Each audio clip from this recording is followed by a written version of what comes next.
ikke også sådan med skuespillere i dag? Det jeg vil kalde ABC-generationen af skuespillere, jeg tænker på, de har passet sig alt det der, de var jo ret fordrukne hele banden, ikke også? De skuespillere der, de tager jo også hjem nu, lige efter optagelsen. Ja, altså det er blevet... Jeg kom ud af filmskole i 93, og jeg kan se meget forskel på Danmarks Radio for eksempel, fra 93 og så til nu. Det har ændret sig. Det kan simpelthen ikke lade sig gøre det i dag. Jeg ved fandme ikke, hvor de havde pengene fra til at kunne... Men jeg tænker også til at kunne acceptere, at vi ikke fik lavet noget i dag, for eksempel. Og at, jeg kan jo se den generation, jeg er ikke selv, men jeg kan jo se dem, de falder jo af stolene simpelthen, nogle af de der fotografer og lysfolk, de sidder og lydmænd, de sidder og falder af stolene, dem som jeg mødte, der startede med at stille 2 elefanter op om morgenen. Det kan ikke lade sig gøre. Jeg tænker tit på, når jeg ser Huset på Christianshavn, altså de er jo alkoholikere hele bunden. Der bliver drukket minimum 50 øl i hver afsnit af Huset på Christianshavn. Jo, men er ikke ligesom også... Jeg synes, der er gået lidt af, fanden i voldsheden, galskaben, et eller andet, som klart hænger sammen med alkohol. Det er næsten blevet for poleret. Og det er det alle steder. Det jeg kom tilbage på Se og Hør, og det rygtedes ude på, der var en af de gamle journalister, som jeg havde kendt i forvejen, der ringede til mig dagen før, jeg skulle ud og præsentere sig, og så siger han, hold da kæft, nu kommer du tilbage som chef, nu skal vi have de gode tider tilbage igen. Og det sagde jeg allerede, det jeg glemte det.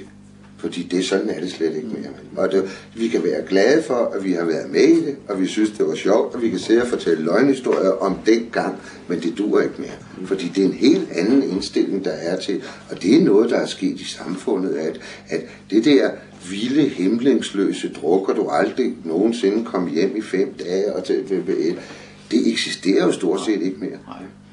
Men spørgsmålet er så, Peter, om drikkeriet så har forvandlet sig. Det er sådan lidt min teori, at fordi hvis det der, du siger, er rigtigt, og du har ret i, der kan også være noget kedeligt i, det bliver sgu så blankpoleret det hele. Det kan vi godt være enige om. Det er også vi sidder ikke og hygger os ude i Danmarks Radios kantine mere. Nej, det gjorde vi meget. Det er slut. Det sad sammen med skuespillere og sådan noget, og grinede og sådan noget. Det er der slet ikke plads i. Men spørgsmålet er, om misbruget er jo et genialt og djævelsk foretagende, ikke? Det er så fordi der er lige så mange alkoholikere, eller flere.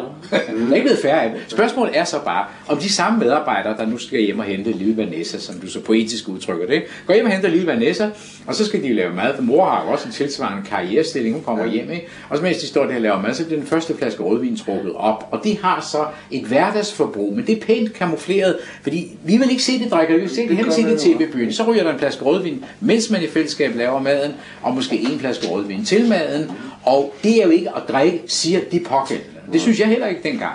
Altså, det har ikke noget med drikkeri at gøre, men at far og mor får en flaske rødvin hver. Det vil sige, der er en, der drikker lidt mere end den anden for halvanden flaske, og så måske en enkelt øl eller 2 til at sove på. Og derved uddanner man en god alkoholiker, ikke? Men det kan godt være, du har ret. På en pæn og kultiveret måde. Men så er det ikke så synligt, som det var i journalistkredse, og formentlig også i film og sådan noget. Så der var det jo helt legalt, ikke? At vi var tordenhammerne, vind og skæve på ustandslige hele tiden, ikke? Og vores løn, det gik over, den blev betalt af på et værtshus, der lå over for bladet eller sådan noget.